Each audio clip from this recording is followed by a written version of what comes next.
Hello student, start करते हैं next part of the chapter. और हमने डेवलपमेंट के लिए जो रास्ते भिन्न भिन्न देशों ने अपनाए हैं उनके बारे में पढ़ा था कि दो तरह के रास्ते होते हैं। एक सोशलिज्म का रास्ता होता है जिसे हम लेफ्टिस्ट कहते हैं, और दूसरा होता है राइटिस्ट, दक्षिणपंथी, जो अमेरिका और यूरोप के मॉडल पर आधारित होता है और जो प्राइवेटाइजेशन पर जोर देता है। भारत ने एक्सट्रीमली किसी भी आइडिया को फॉलो नहीं किया, हमने बीच का रास्ता अपनाया और इसलिए हमारी जो इकोनॉमिक डेवलपमेंट का वे था, रास्ता था उस टाइम, वो सोशलिज्म की तरफ झुका हुआ मिक्स्ड इकोनॉमी था। मिक्स्ड था मतलब हमारे यहाँ कभी ऐसा काल नहीं आया जब प्राइवेटाइजेशन ना हो। प्राइवेट उद्योग ब्रिटिश कालीन जो थे, बड़े बड़ी टाटा कंपनी थी उस टाइम भी, वो चले आ रहे थे। तो हमने ये पैटर्न अपनाया, सोशलिज्म की तरफ झुका हुआ मिक्स्ड इकोनॉमी का पैटर्न हमने अपनाया, जहां प्राइवेटाइजेशन और सोशलिज्म साथ साथ चल रहे थे। ओके, उसके बाद है can you identify the various interest involve the case of. एक मिनट में देख लेती हूँ।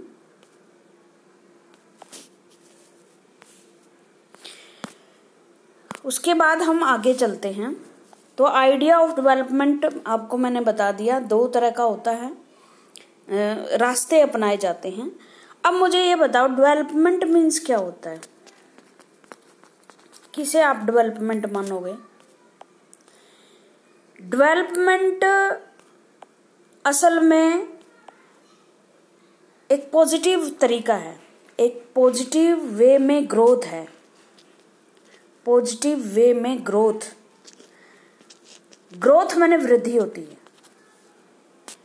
इसका मतलब पॉजिटिव वे में क्या है कि आपका जो डेवलपमेंट है वो हानि ना लेके आए समाज के लिए, वो लोगों को के लाइफ स्टैंडर्ड को ऊपर उठाए, वो संसाधनों का यूटिलाइजेशन सही तरीके से हो, इक्वल डिस्ट्रीब्यूशन ऑफ रिसोर्सेज हो, पूंजी का क्रिएशन हो, और जो least advantage section of the society है, समाज है, वहां तक डेवलपमेंट का लाभ पहुंचे, उसे हम डेवलपमेंट कह सकते हैं। पॉजिटिव वे में ग्रोथ होगी है। अगर आपके डेवलपमेंट से आपके पेड़ पौधे जंगल खत्म होते हैं, आप वस्तुओं का यूज करके डेवलपमेंट का नाम उसे देते हो।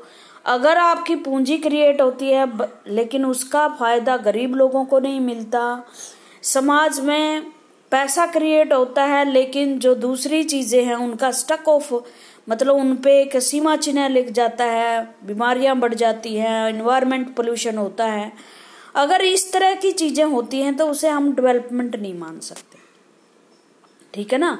तो डेवलपमेंट इस तरीके से होना चाहिए कि आपकी सामाजिक, इकोनॉमिक या पर्यावरणीय हानि ना हो, चारों तरफ से विकास हो। ठीक है? तो आइडिया ऑफ डेवलपमेंट भारत में कैसा है? We often this contestation involves that the way idea of development. The example of Odisha show us that is not enough to say that everyone wants development. Development का मतलब ये नहीं है कि हर आदमी ये चाहे कि जो जिस तरीके से सरकार इम्प्लीमेंट करने की कोशिश कर रही है, डिसीजन ले रही है, वो हर आदमी के लिए उससे डेवलपमेंट, हर आदमी ये माने कि हाँ डेवलपमेंट होगा उससे।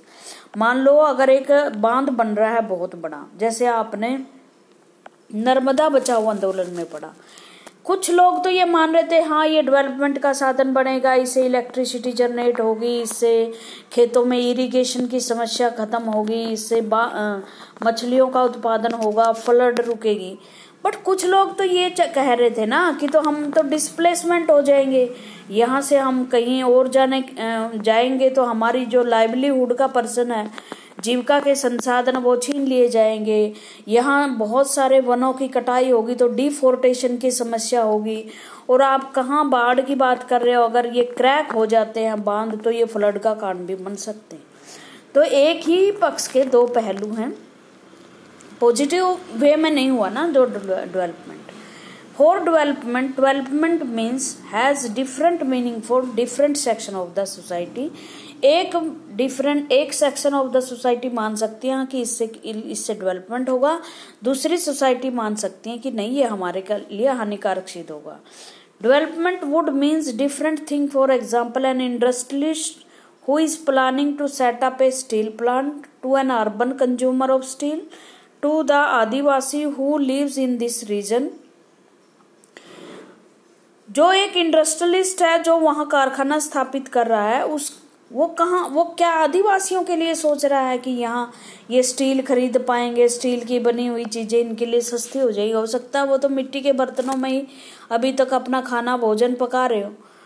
ये अर्बन कंज्यूमर्स के लिए तो फायदेमंद हो सकती है चीज, बट आदिवासी के लिए वही चीज मायने नहीं रखती.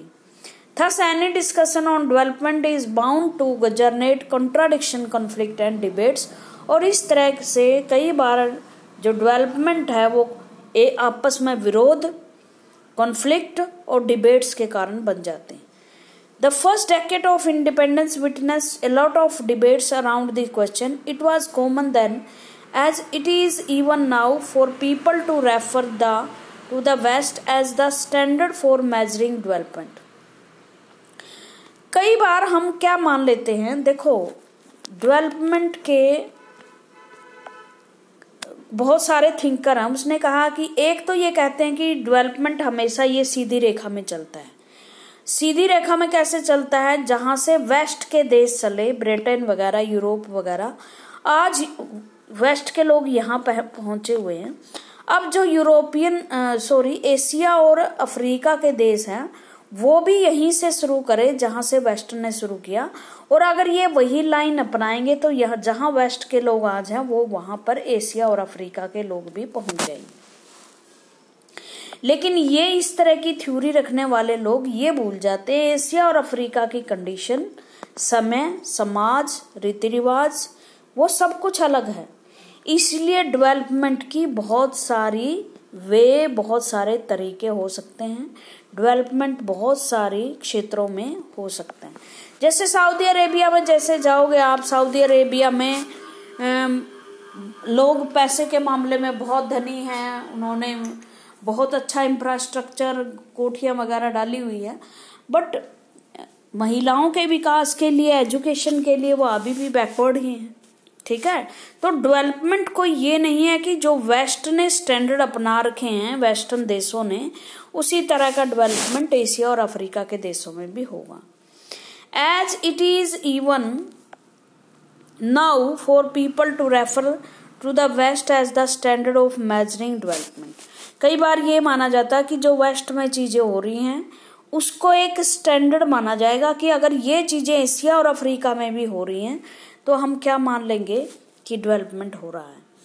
Development was about becoming more modern and modern was about becoming more like the industrialised country of the waste.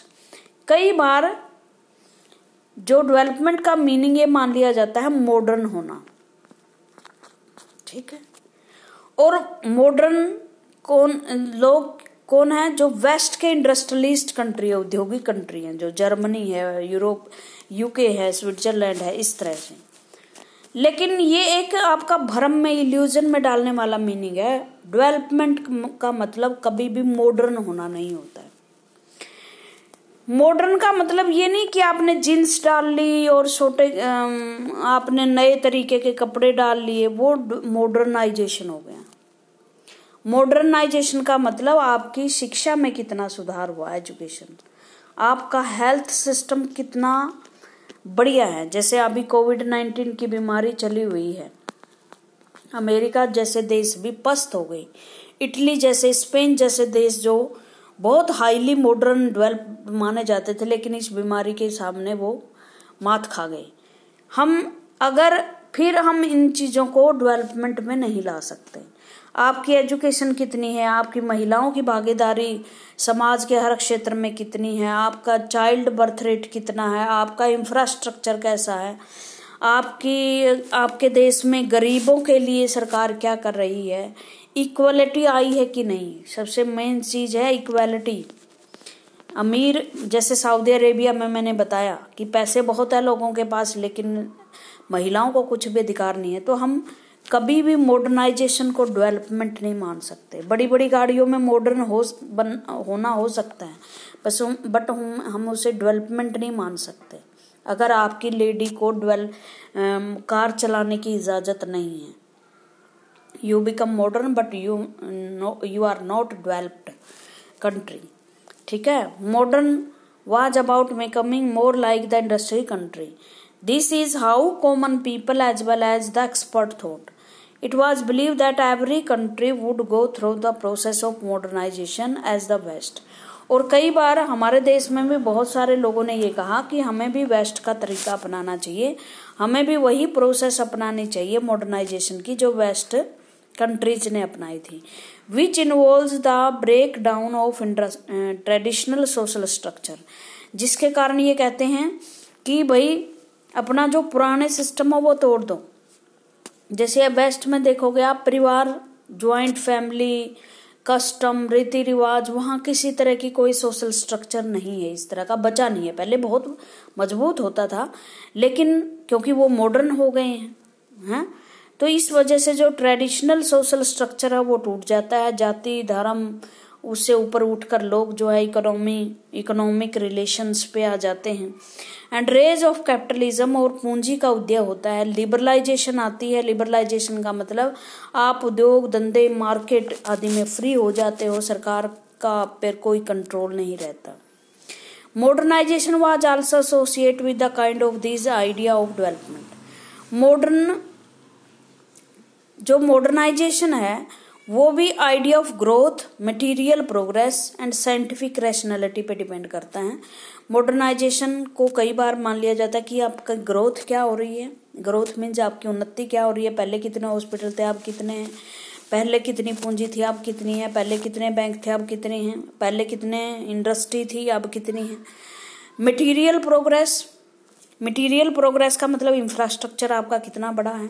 और साइंटिफिक रैशनैलिटी का मतलब होता है टेक्निक्स आपकी कहाँ तक पहुंची। ठीक है, this kind of idea of development allowed everyone to talk about different country as developing and under develop. ये आपने करना है याद। देखो, इकोनॉमिक डेवलपमेंट के लिए हमने रास्ते अपनाए विकसित इकोनॉमी के, लेकिन कई बार जो वेस्ट कंट्री हैं उनको डेवलपमेंट का हम स्टैंडर्ड मान लेते हैं। इस आधार पर दुनिया में 3 तरह के देश हैं इस वेस्ट के मॉडर्नाइजेशन के आधार पर। एक है वो जो डेवलप हो चुके हैं कंट्री, जिनमें सारी चीजें आ चुकी हैं, infrastructure, health, science, technology, grow, traditional जो चीजें थी, सोशल स्ट्रक्चर, वो खत्म हो चुका है। दूसरी बात है डेवलपिंग कंट्री जो विकसित हो रहे हैं, विकासशील जिन्हें बोलते हैं। भारत विकासशील देशों में आता है। और तीसरे तरह के देश हैं अंडर डेवलप्ड, अविकसित देश, जो अभी तक उस विकास की प्रक्रिया जो विकसित देशों ने स्टार्ट की थी और विकासशील देशों ने अपना ली है, उन्होंने अभी तक अपनाई ही नहीं है। ऐसे देशों को हम अंडर डेवलप कहते हैं। तो 3 तरह के देश कौन से हो गए? डेवलप, जिसमें यूरोपियन कंट्री आते हैं, डेवलपिंग जिसमें इंडिया जैसे देश आते हैं, और अंडर डेवलप जिसमें युगांडा, सूडान जैसे लोग देश आते हैं जो अभी तक भी इन चीजों से वाकिफ नहीं है। देखो, आपको एक और शब्द यहाँ मिलेगा, फर्स्ट और सेकंड और थर्ड वर्ल्ड। एक शब्द और मिलेगा, first world, second world, third world के कंट्री। फर्स्ट वर्ल्ड में अमेरिका, यूएसए और उसके जो यूरोपियन साथी हैं वो आते। सेकंड वर्ल्ड माना जाता है रशिया, यूएसएसआर और उसके जो साथी देश हैं कम्युनिस्टों को। और थर्ड वर्ल्ड में आते हैं भारत जैसे देश, जो 1945 के आसपास ब्रिटिश साम्राज्य से आजाद हुए थे। ठीक है, समझ में आ गई? ये 2 चीजें अलग अलग है, डेवलप, अंडर डेवलपिंग और अंडर डेवलप। ये डेवलपमेंट के आधार पर है। और ये जो देश हैं, ये जो शीत युद्ध के दौरान जो जो पोल्स बने थे, गुट बने थे, उनके आधार पर ये है इंडिया और उसके साथी, फर्स्ट वर्ल्ड के देश, सेकंड वर्ल्ड के देश और थर्ड वर्ल्ड के देश। समझ में आ गया ये। उसके बाद आगे चलते हैं।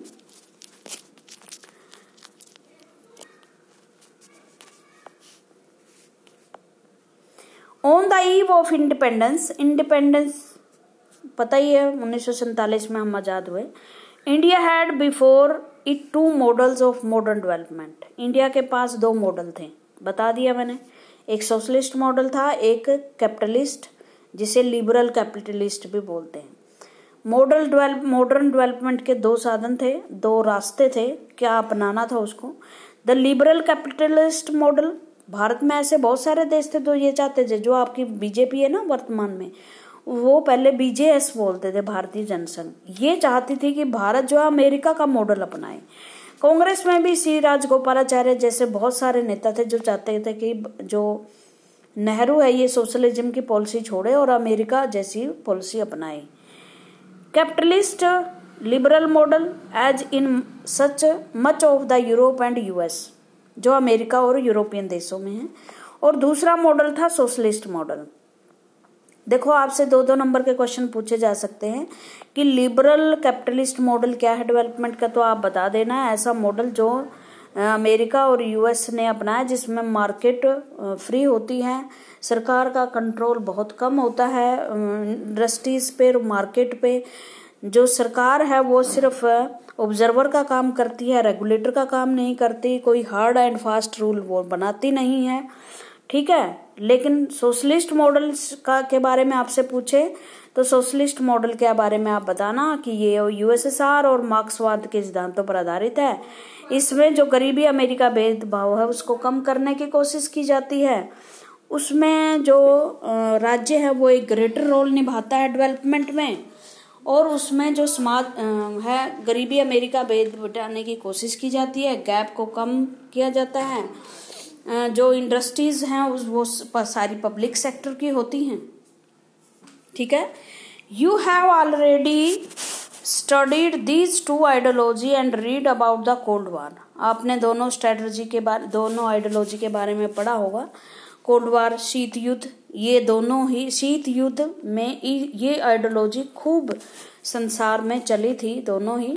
यूएसएसआर और उसके जो साथी हैं वो सोशलिस्ट आइडियोलॉजी पे चल रहे थे, और जो अमेरिका और उसके साथी थे वो कैपिटलिस्ट मॉडल पर चल रहे थे। There were many in India then who were deeply impressed by the Soviet model of the development। लेकिन भारत में बहुत सारे ऐसे नेता थे जो चाहते थे कि भारत भी सोवियत मॉडल अपनाए डेवलपमेंट के लिए, क्योंकि सोवियत मॉडल एक ऐसा था जिसने तीव्र गति से विकास किया था सेकेंड वर्ल्ड वॉर के बाद। These include not just the leader of Communist Party of India but also those of Socialist Party and like Nehru within the Congress। Bharat में ना केवल communist party, socialist party, even Nehru जैसे नेता भी चाहते थे कि भारत में सोशलिज्म अपनाया जाए। देखो भगत सिंह की भी आइडियोलॉजी यही थी कि भारत में सोशलिज्म आए, मार्क्स, लेकिन गांधी जी सोशलिज्म के खिलाफ थे भाई। गांधी जी की थ्योरी कुछ और थी, ना ही वो प्राइवेटाइजेशन के हक में थे ना सोशलिज्म के हक में थे। वो चाहते थे गरीबी अमीरी का भेद मिटे, लेकिन उसके तरीके कुछ अलग थे, वो कभी डिस्कस करेंगे हम। There were very few supporter of American style capitalism development, capitalist development, लेकिन कुछ ऐसे भी थे जो अमेरिकन स्टाइल का मतलब कैपिटलिस्ट डेवलपमेंट को चाहते थे। This reflect A borrowed conscience that has developed during the national movement. और ये ऐसा आइडिया था जो हमारा एकदम स्वतंत्रता के बाद नहीं, स्वतंत्रता से पहले ही लोगों के, क्योंकि देखो 19वीं 20वीं शताब्दी संसार में उथल पुथल की शताब्दी रही है। इतने चेंजेस इन 2 शताब्दियों में हुए हैं, शायद इतनी पिछली 2000 सालों में नहीं हुए होंगे, चाहे वो पॉलिटिकल रूप से थे, चाहे वो इकोनॉमिक रूप थे, चाहे सोशलिस्ट रूप से, सामाजिक रूप से थे, चाहे एजुकेशन रूप से थे। यही बहुत सारे विकास हुए, बहुत सारे साइंटिफिक उन्नतियां हुई, टेक्नोलॉजी का आविष्कार हुआ, सामाजिक बंधन टूटे, गरीबी अमीरी का जो भेदभाव था उसके खिलाफ आवाजें खड़ी हुई। जितने भी गरीबी अमीरी नहीं, जितने भी भेदभाव थे, चाहे वो जाति को लेकर, धर्म के आधार पर, नस्ल के आधार पर, लिंग के आधार पर जितने भेद थे, हर देश में इस तरह के मूवमेंट चले थे।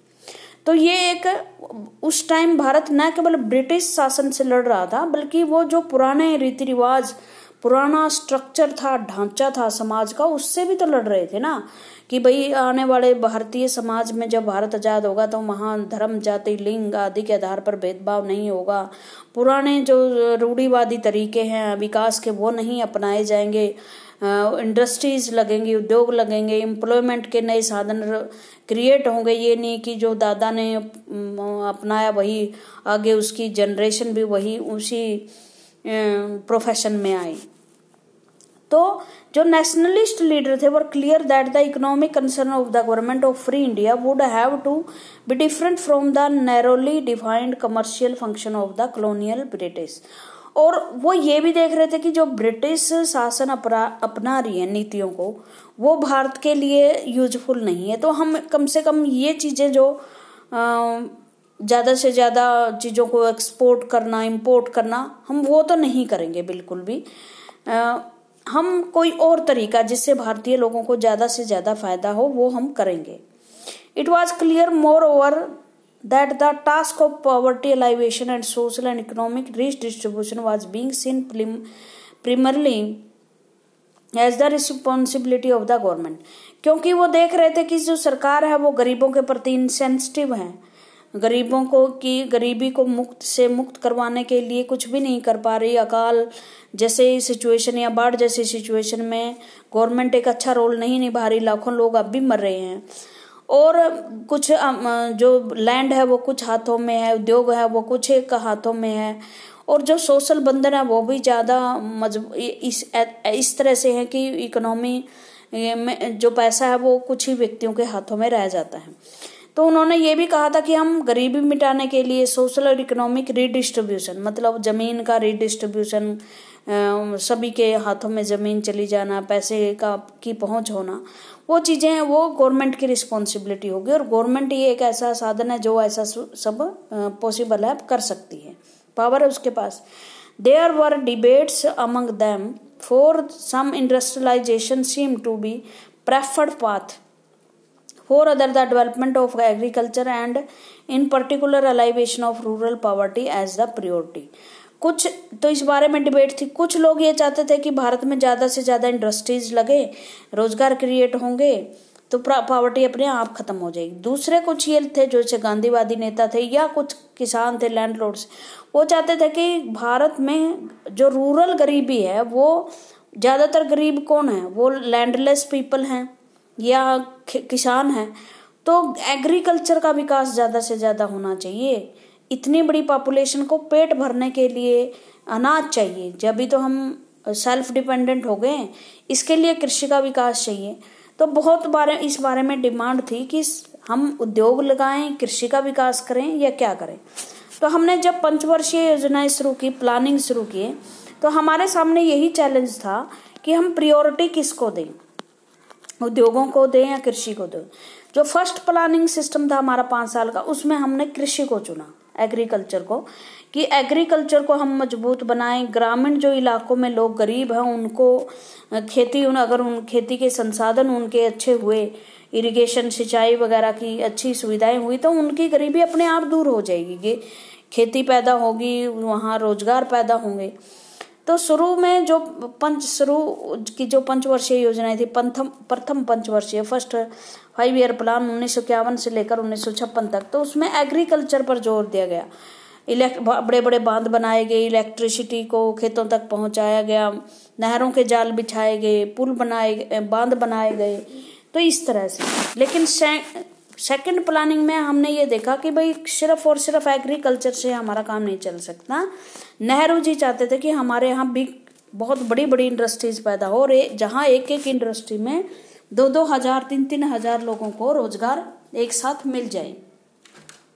तो इसके लिए उन्होंने क्या है, जो आने वाली सेकंड पंचवर्षीय योजनाएं थी, 5 ईयर प्लान थे सेकंड, उसमें इंडस्ट्रीज को महत्व दिया महालनोबिस मॉडल था, सेकंड महालनोबिस मॉडल। ये स्टैटिक्स के बहुत बड़े हमारे एक्सपर्ट थे। महालनोबिस किसी बंदे का नाम है ये। तो उन्होंने इसके नाम पर इन्होंने ही डिजाइन किया था सेकंड पंचवर्षीय योजनाओं को, इनके नाम से ही महालनोबिस मॉडल कहा गया था, सेकंड पंचवर्षीय योजनाओं को। ठीक है, प्लानिंग के बारे में पढ़ते हैं। ये प्लानिंग कमीशन की स्थापना हो गई है। ये प्लानिंग कमीशन के मेंबर हैं और नेहरू जी इनको एड्रेस कर रहे हैं। डिस्पाइट द वेरियस डिफरेंसेस, ये इस तरह के डिफरेंसेस तो हमारे थे। There was a consensus on the point that development could not be lift to private sector. Debate थी चारों ओर कि क्या कौन सा मॉडल अपनाएं, लेकिन इसके बावजूद हर कोई ये चाहता था कि सारा काम प्राइवेट हाथों में तो हम नहीं दे सकते, फिर वही पूंजी एक व्यक्ति या कुछ व्यक्तियों के हाथों में सिमट जाएंगे। और हमारा जो मकसद है कि हर व्यक्ति का विकास करना है सामाजिक रूप से, इकोनॉमिक रूप से, वो प्राइवेट सेक्टर को हम सौंप कर रिस्क नहीं ले सकते, वो ऐसा कुछ नहीं करेंगे। that there was the need for the government to develop the design of a plan for development, और इसलिए ज़रूरत थी कि सरकार खुद प्लानिंग के लिए, डेवलपमेंट के लिए प्लानिंग तैयार करें। In fact the idea of planning as a process of rebuilding economy and a good deal of public supports in the 40s and 50s all over the world। और ये मैंने आपको बताया था कि किस तरह से रशिया और दूसरे देशों ने प्लानिंग करके अपनी इकोनॉमी को ऊपर उठाया था। बहुत ग्रोथ हुई थी प्लानिंग सिस्टम अपना के। और जैसे 1917 में बोल्शेविक रेवोल्यूशन हुई रशिया में, उस टाइम तक तो ये बिल्कुल बैकवर्ड कंट्री था, लेकिन कुछ ही सालों में 1950 तक आते आते ये दुनिया की सुपर पावर बन गई थी। सैटेलाइट लॉन्च कर दिए थे, जहाज़ों की मैन्युफैक्चरिंग शुरू हो गई थी, बड़ी बड़ी चीज़ें इन्होंने बना ली थी। तो भारत भी ये चाहता था कि इस तरह की प्लानिंग हम भी अपनाएं और हम भी अपने देश की समस्याओं को ऊपर उठाएं, हमारी समस्याओं को हम समाधान कर सकें। The experience of great depression in Europe, great depression का मतलब यूरोप में महामंदी आई थी। इन इंटरवार आपको पता 1929 से 1933 में यूरोप में महामंदी आई थी, जिसमें बहुत सारे बैंक बंद हो गए थे, रोजगार खत्म हो गए थे, करेंसी की वैल्यू डाउन हो गई थी। अगर आपने ज़्यादा इसके बारे में पढ़ना है तो आप 10th की हिस्ट्री की बुक पढ़ सकते हो, उनकी वीडियो बनाई थी आपने। उसके बाद हमने ये प्लानिंग सिस्टम अपनाया। देखो प्लानिंग सिस्टम के ये मेंबर हैं, ठीक है। नीचे ये प्रॉब्लम है लोगों की, किसी की कोई प्रॉब्लम है, किसी की कोई प्रॉब्लम है, ठीक है। इनके बारे में प्लानिंग करनी है इनको। ये प्लानिंग कमीशन की कमी दर्शा रहे हैं कि किस तरह से, और प्लानिंग कमीशन की हेड है श्रीमती इंदिरा गांधी। इसकी टीम बता रही है कि इनके बारे में क्या करना है, और इनकी बैक दी हुई है। देखो इनकी तरफ से इनकी बैक है। इसका मतलब ये बताना चाहता है कि जो लोग कभी यहाँ तक आए नहीं, उनको ग्राउंड लेवल पे उनकी समस्याओं को कैसे पता चलेगा। ऊपर बैठे 2-4 लोग इतने बड़े वास्ट कंट्री की समस्याओं को कैसे सुलझा सकते हैं। प्लानिंग कमीशन के बारे में, प्लानिंग कमीशन अब खत्म हो चुका है वास्तव में, लेकिन ये पढ़े तो गए हम इसके बारे में। 1950 में इसकी स्थापना हुई। एक्स्ट्रा कॉन्स्टिट्यूशनल बॉडी है, कॉन्स्टिट्यूशन में इसका कोई जिक्र नहीं है, ठीक है। Do you recall any reference to the planning commission in your book constitution at work last year. क्या आपने कॉन्स्टिट्यूशन पढ़ते हुए प्लानिंग कमीशन का नाम सुना है? नहीं सुना होगा, क्योंकि प्लानिंग कमीशन का जिक्र कॉन्स्टिट्यूशन में नहीं है। एक्चुअली देयर वाज नो, नहीं, for the planning commission is not one of the may commission and other bodies set up by the constitution. Planning commission was set up in March, ये याद रखना date, 1950 by the simple, ये याद रखना ये line, simple resolution of the government of India. Bharat की सरकार ने एक सिंपल सा रेजुलेशन पास किया था, एग्जेक्टिव ने, पार्लियामेंट में तो वो भी नहीं पास हुआ। सीधी सी बात है, एग्जेक्टिव के रेजुलेशन के पास से, एग्जेक्टिव होती है गवर्नमेंट, उसके पास से हमारे यहाँ प्लानिंग कमीशन बनी। It has an advice role and its recommendation become effective only when the union cabinet approve this। ध्यान से देखना इसने क्या कहा है। इसने कहा ये एडवाइजरी बॉडी है। पहली बात तो सलाहकारी संस्था है। कई बार पूछ लिया जाता है कि ये सलाहकारी संस्था है या इसकी जो सलाह है वो कंपलसरी है। नहीं जी, इसकी सलाह कंपलसरी नहीं है, नहीं थी भी कह सकते हैं अभी तो, क्योंकि यूनियन कैबिनेट जो है, यूनियन कैबिनेट मैंने मीन्स होता है जो आपकी यूनियन गवर्नमेंट है उसकी जो कैबिनेट के 25 मंत्री होते हैं मेन, आपका वित्त मंत्री, आपका कृषि मंत्री, आपका होम मिनिस्टर, प्रधानमंत्री तो इसका अध्यक्ष ही होता है, जब तक इसको अप्रूव्ड ना करें, ठीक है। जो इसने प्लानिंग तैयार की है, प्लानिंग तैयार कर दी कि जी आंध्र प्रदेश में 300 करोड़ रुपए आप कृषि पे लगा दो, हरियाणा में पुल बना दो, पंजाब में इंडस्ट्रीज लगा दो, ये आपने खाका तैयार कर दिया। बट ये खाका आपका तब लागू होगा देश पे जब ये यूनियन कैबिनेट उसको अप्रूव कर देगी कि यस आपकी जो बताई हुई बातें लो स्टैंप लगा दी और ये फाइनल हो गया। The regulation which set up the commission defined the scope of its working in following terms। अब इसके कुछ ऑब्जेक्टिव्स दिए गए हैं। The Constitution of India has granted certain fundamental rights to the citizen of India and enumerated certain directive principles of the state। आपने 5वें chapter में पढ़ा होगा 11वीं में कि भारत के नागरिकों को कुछ अधिकार दिए हैं और कुछ राज्य के नीति निर्देशक तय किए गए हैं। तीसरे आर्टिकल में फंडामेंटल राइट्स हैं, 4th आर्टिकल में directive principle of state policy है। Directive principle of state judicial आप न्याय जुडिशरी में नहीं जा सकते अगर सरकार लागू नहीं करती है, सरकार की कैपेसिटी पे डिपेंड करते हैं। सरकार की कैपेसिटी है तो डायरेक्टिव प्रिंसिपल लागू करेगी सरकार। तो बहुत सारी सरकारें इनको लागू करने की कोशिश करती हैं ताकि जनता सेटिस्फाइड हो इस बात पे। तो इसको लोगों के वेलफेयर को प्रमोट करने के लिए डायरेक्टिव प्रिंसिपल में यही है कि राज्य का काम लोगों का कल्याण करना है। देखो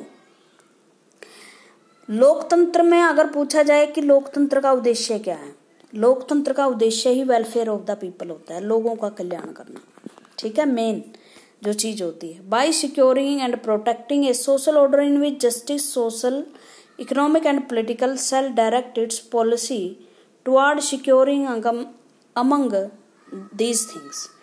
और डेमोक्रेसी में एक बड़ा काम है लोगों का कल्याण करना। दूसरी बात है समाज में न्याय, सामाजिक आर्थिक न्याय, राजनीतिक न्याय की स्थापना करना। और इसका प्लानिंग कमीशन का भी काम क्या है, सरकार की हेल्प करना इन चीजों की स्थापना करने में, ठीक है। वो बताएंगे कि आप किस तरह से काम कर सकते हो कि लोगों का कल्याण ज्यादा से ज्यादा हो। इसके लिए फिर क्या करेंगे हम, उस बॉडी की जो प्लानिंग कमीशन है उसके ऑब्जेक्टिव्स तय करेंगे कि आपने करना क्या है, आपने किस आधार पर हमें सजेशन देने हैं, किस आधार पर आपने डेवलपमेंट का खाका बनाना है। सबसे पहले दैट द सिटीजन, जो भारत के नागरिक है, man and women equally have the right to an adequate means of livelihood. ऐसा प्लानिंग तैयार करो। इसका एक ऑब्जेक्टिव है कि प्लानिंग की हमारी ऑब्जेक्टिव ये है कि हमारे पास ऐसी प्लानिंग हो जिसमें मैन और वुमेन का इक्वल पार्टिसिपेशन हो और सबको के पास रोजगार के बेहतर जीविका अर्जन करने के साधन हो। दूसरी है that the ownership and control of the material resources of the community are so distributed as best to subserve the common goods. दूसरी बात है कि जो रिसोर्सेज हैं सोसाइटी के, पानी है, लैंड है, माइनिंग है, खनिज पदार्थ है, अनाज है, जो भी है, उसका इस तरह से डिस्ट्रीब्यूशन होना चाहिए कि आम लोगों का भला हो सके, ठीक है। और दूसरी बात है मतलब पूंजी एक व्यक्ति के हाथ में ना हो, उद्योग किसी एक व्यक्ति के या समूह के हाथ में ना हो, ज्यादा से ज्यादा लोगों का भला हो। That the operation of the economic system does not result in the concentration of wealth and mean of production to the common determined। जो इकोनॉमिक सिस्टम बने हमारा, पूंजी क्रिएट हो, उद्योग लगे, पूंजी बने, डेवलपमेंट आए, वो उससे उसका रिजल्ट कंसंट्रेशन ऑफ वेल्थ नहीं होना चाहिए। मतलब पूंजी का एक जगह इकट्ठा होना नहीं होना चाहिए। जैसे रिलायंस के पास दुनिया मतलब भारत में 40% के पास इतने पैसे नहीं हैं जितने कि भारत में 10 लोगों के पास पैसे हैं। भारत की गवर्नमेंट ने या भारत के सिस्टम ने कभी ये नहीं चाहता कि हमारे देश में इस तरह का सिस्टम कभी पैदा हो कि 10 लोगों के पास भारत में ये 10 लोग इन 40% लोगों के की वेल्थ रखते हैं, के समान वेल्थ रखते हैं भारत में। इस तरह की कंसंट्रेशन कभी नहीं चाहते थे, लेकिन है, सच्चाई से हम मुंह मोड़ नहीं सकते। ये नीति आयोग के बारे में, इसको हम पूरा ही डिस्कस करेंगे नीति आयोग को बाद में, इसकी मैंने स्लाइड तैयार की हुई है। उसके बाद है reconstruction of Japan and Germany and most of the spectacular economic growth against India. Sorry, एक मिनट, जो इसके ऑब्जेक्टिव थे 3-4 हमने 3 किए ना, चलो 3 ही दिए होंगे आपकी बुक में। तो उसके बाद हमारे देश में प्लानिंग कोई एकदम से हमने नहीं की थी, मतलब हम रशिया को देखकर ही प्लानिंग की। तो उससे पहले मैंने आपको बताया था विश्ववरैया हमारे एक सिविल इंजीनियर थे, उन्होंने भारत में बॉम्बे प्लान तैयार किया था अंग्रेजों के टाइम। अंग्रेज सरकार ने वैसे अप्रूव नहीं किया, वो कभी लागू नहीं किया, लेकिन हमारे देश में ये चीजें स्वतंत्रता से पहले शुरू हो चुकी थी। सोवियत यूनियन ने 1940 में ऐसा सोवियत मॉडल अपनाया था प्लानिंग का, जिससे उन्होंने बहुत तीव्र गति से विकास किया था। Thus the planning commission was not a sudden invention. इस तरह से प्लानिंग कमीशन का बनना कोई अचानक सी खोज नहीं थी। बहुत सारे देशों के उदाहरण लेकर और स्वतंत्रता से पहले बहुत लोगों ने प्रयास किया था, उसके आधार पर हमने प्लानिंग कमीशन बनाया था। In fact, it has very interesting history. We commonly assume that private investors such as industrialists and big businessmen, entrepreneurs are averse to idea of planning. They seek an open economy without any state control in the flow of capital. बड़ी important लाइनें हैं, बहुत ही अच्छी बातें इसमें लिखी हुई हैं।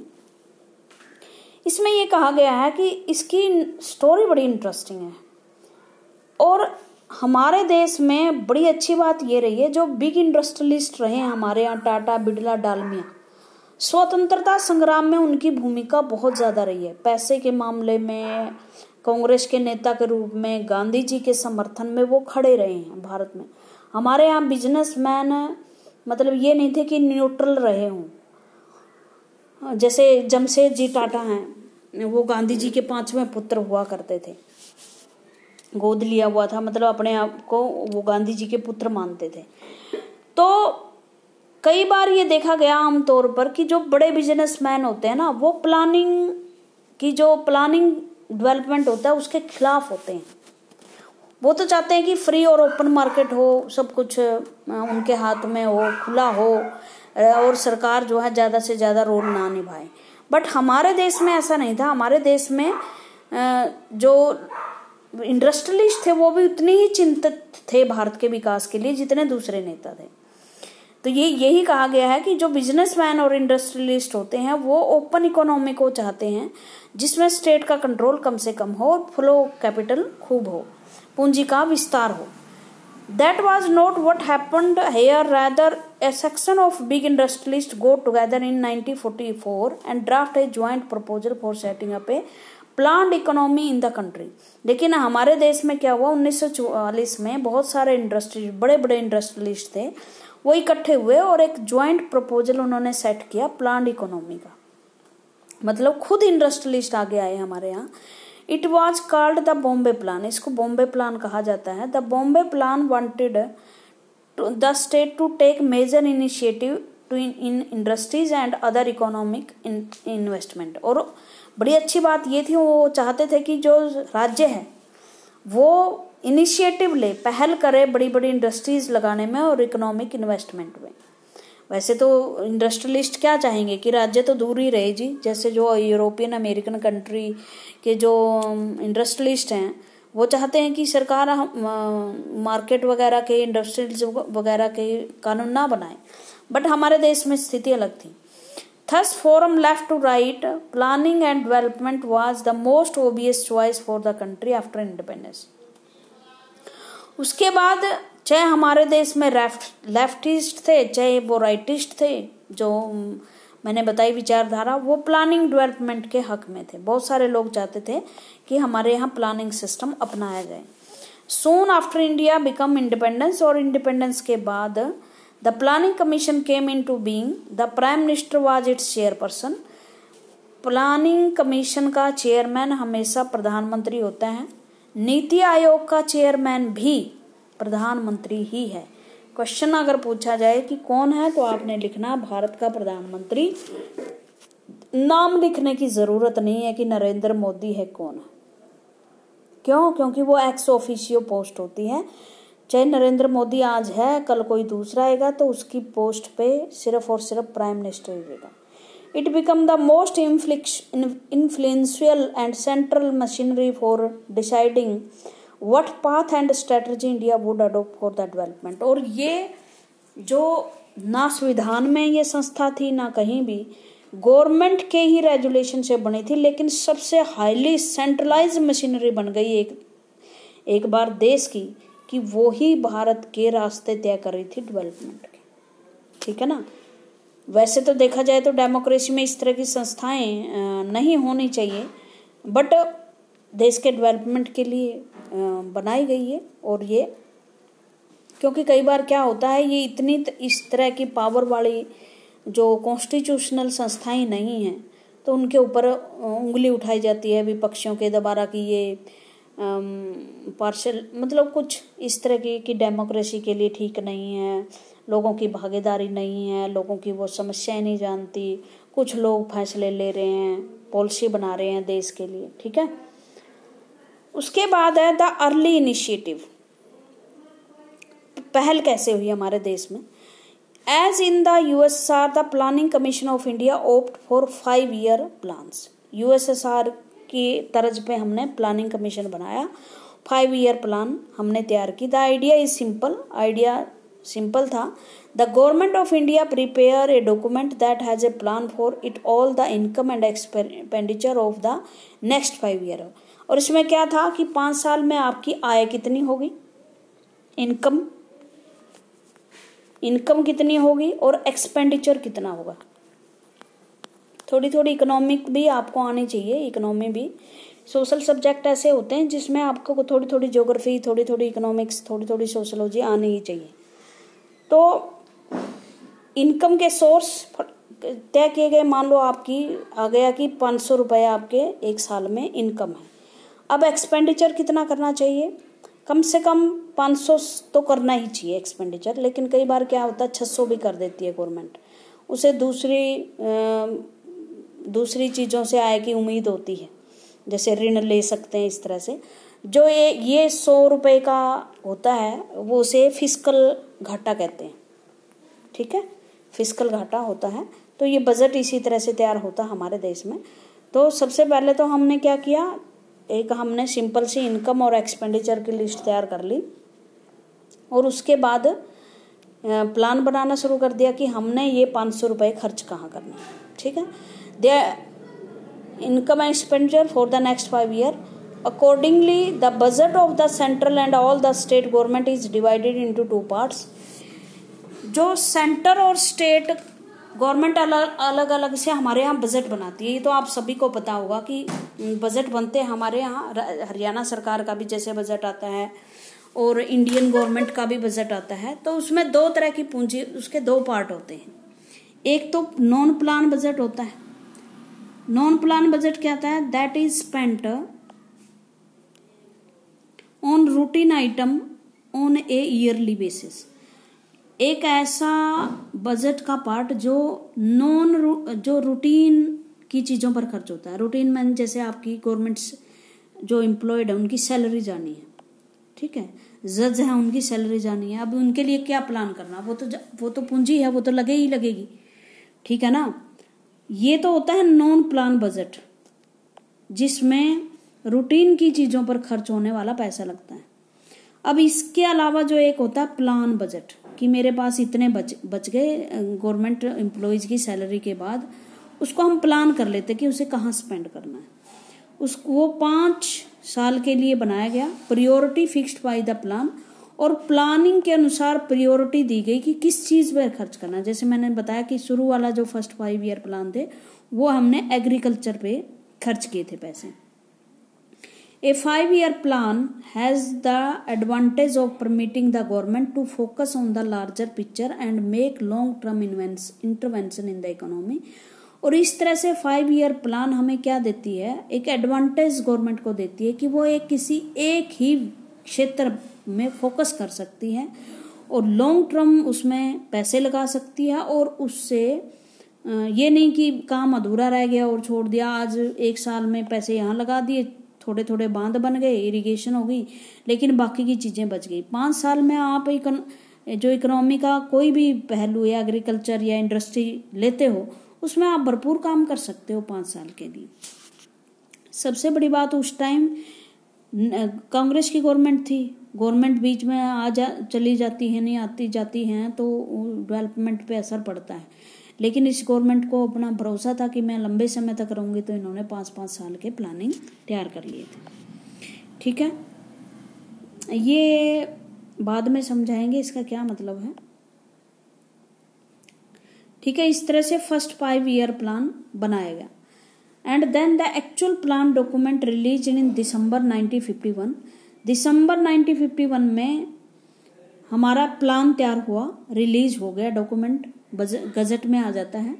Generate a lot of excitement in the country, और लोग बड़े एक्साइट थे कि क्या प्लानिंग किया है। People from all walk of life, लोग जो भिन्न भिन्न क्षेत्रों से जुड़े थे, एकेडमिक्स थे, पढ़े लिखे लोग, जर्नलिस्ट थे, समाचार पत्र देने वाले, government and private sector employees, जो काम करने वाले कर्मचारी थे, उद्योगपति थे, किसान थे, पॉलिटिशियन थे, और discuss and debate the document extensively. उन्होंने डॉक्यूमेंट को बहुत ही अच्छे तरीके से डिबेट किया, कोई से गलत कह रहा था, कोई से सही कह रहा था। The excitement path planning reached its peak with the launching of the second-year plan in 1950s and continues somewhat till the third 5-year plan. Second-year plan जो था 1956 में, और थर्ड ईयर प्लान था 1961 में, फोर्थ 1966 में। Fourth plan was due to the start in 1966, लेकिन उस time तक जब 5-year प्लान चलाना था, हमारी जो इकोनॉमी है वो बहुत ज़्यादा डाउन हो चुकी थी। वो डाउन होने के कारण भी हम पढ़ेंगे, हमारा 2 वार हो चुके थे, 62 में चाइना के साथ, 65 में पाकिस्तान के साथ, अकाल, महामारी, फूड सिक्योरिटी, इसके कारण हम गवर्नमेंट इस हालत में नहीं थी कि आगे वो प्लान तैयार कर सके। इसलिए हमने क्या किया, प्लान हॉलीडे का एक कॉन्सेप्ट अपना लिया कि हॉलीडे को हम प्लान हॉलीडे कर देते हैं प्लान की, मतलब छोटे छोटे 1-1 साल के लिए हम प्लानिंग कर लेते हैं। 5 साल के लिए हमारे यहाँ इतनी कैपेसिटी नहीं कि हम 5 साल के लिए प्लानिंग तैयार कर सकें। बाकी कल डिटेल में पढ़ेंगे। Thank you very much.